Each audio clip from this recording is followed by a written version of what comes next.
What's up everybody, I'm Ray from A Writer's Creation and I'm coming back with another movie review. Imagine a sweet grandfather putting his grandson to bed and he's telling him bedtime stories so that way the child can just dream, you know? It's kind of like developing his imagination. So he keeps telling him these fantastic stories about children when he was growing up, because the grandfather supposedly grew up in a home, but it was a very special home. You see, he grew up in a place called Miss Peregrine's Home of Peculiar Children. He keeps telling his grandson these stories about his friends in this home, these photos, these images of, well, peculiar children. Now, this originally was a book that later was adapted into a screenplay by Tim Burton.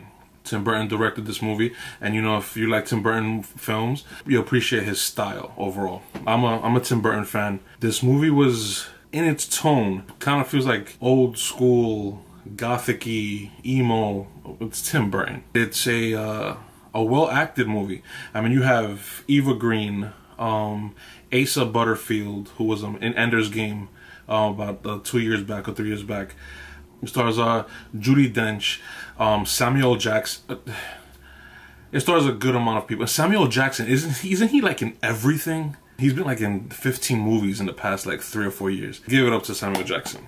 The basic premise of the movie is there's a home for special children with special abilities. Think of the X-Men mansion. Think about it. Miss Peregrine is like their Professor Xavier. And all the kids are like the X-Men. That's the closest comparison I could possibly make. All the kids, they're all in a specific situation that they're hiding. That's the basic premise of the movie. I don't want to give too much information away. As usual, I try not to give too much information away, even though sometimes I slip and give too much information. So Asa Butterfield's character is the grandson, and he's kind of like searching for his grandfather's past to see if his grandfather was telling the truth or if his grandfather was freaking crazy. So I mean, some of the powers amongst the children range from a girl who can fly, being able to swim underwater extremely fast. One of the kids has super strength, a mouth on the back of its head like a piranha mouth. The creepiest kid to me, besides the head mouth chick, one kid brings puppets to life and controls them. The kid makes the puppets kill each other over and over again.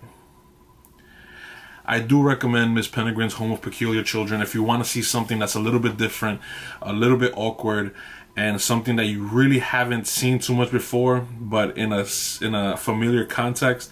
Hence why I made the X-Men reference. But it is strange. There are other elements I'm not even mentioning. I'm going to leave that 100% surprise. There is like 10 other elements I just left out of it. Just know Samuel L. Jackson is in the movie, obviously, and has he really ever disappointed you in anything? I hope you guys see the movie. I hope you guys enjoy this movie. I did. Thank you very much for watching the video. Thank you very much for watching the review. I am Ray from A Writer's Creation channel. Please subscribe. Please share the video if you enjoy it. Please come back because I got more videos to come, okay? I mean, it's not like they're gonna stop making movies, right? Thank you.